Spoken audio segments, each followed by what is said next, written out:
বেশি দিন এক মশারির নিচে টাকা মানুষের জীবনে সুখ আনে না। সুখ তো আনে আল্লাহকে যে রাজি করছে। দুইটা দেখাইলাম, আর কত দেখাবো, সময় হতো কম। হাদিস থেকে দেখাইলাম, সত্য এটাই।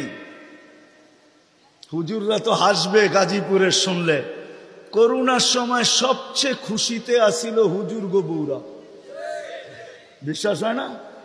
হ্যাঁ, কি জন্য বলে দিতেছি, কেননা করোনার আগে তো স্বামীকে এতদিন কাছে কোনোদিন পায় নাই। কেননা বৎসরে 2-3 বার পাইছে, মাসে পাইলো 2 দিনের লেগা পাইছে।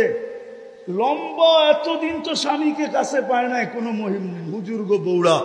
করোনা আসার পরে লম্বা লকডাউনে স্বামীরে কাছে পাইছে, বলছে বাড়িতে কিছু নাই, কয় কিচ্ছু লাগবো না, তোমারে তো পাইছি। এরা সবচেয়ে বেশি সুখে ছিল, জিজ্ঞেস করেন। সবগুলো মুচকি মুচকি হাসে, সবচেয়ে সুখে এরা ছিল।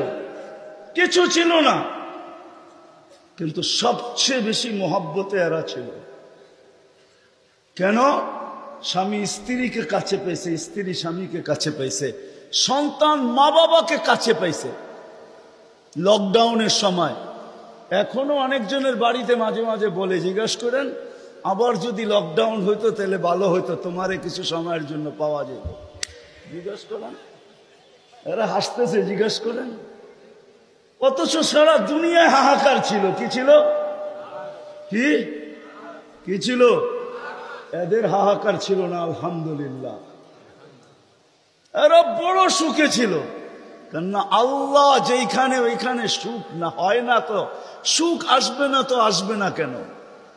আল্লাহ রাজি, রসুল রাজি, সুখ এইখানেই আসবে।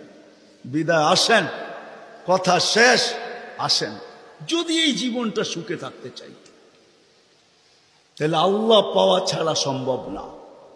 আর আল্লাহ মুহাম্মদুর রাসূলুল্লাহ ছাড়া পাওয়া সম্ভব না। মুহাম্মদুর রাসূলুল্লাহ সাল্লাল্লাহু আলাইহি ওয়াসাল্লামকে রাজি করতে হবে, তাইলে আল্লাহকে রাজি করা সহজ।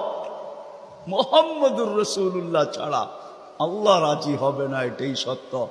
আল্লাহকে এখন কতটুকু রাজি, কতটুকু করলে রাজি হবেন? তো প্রথম বলছিলেন, লাউ তারাকতুম উশরা মা উনজিলা বি লাহালাকতুম। 100 ভাগের 10 ভাগ ছেড়া দিলেও তোমাদের নিস্তার নাই, তোমরা সুখী হবে না। কিন্তু তারপরে আবার বলছেন, লাউ উমিলা উশরা মা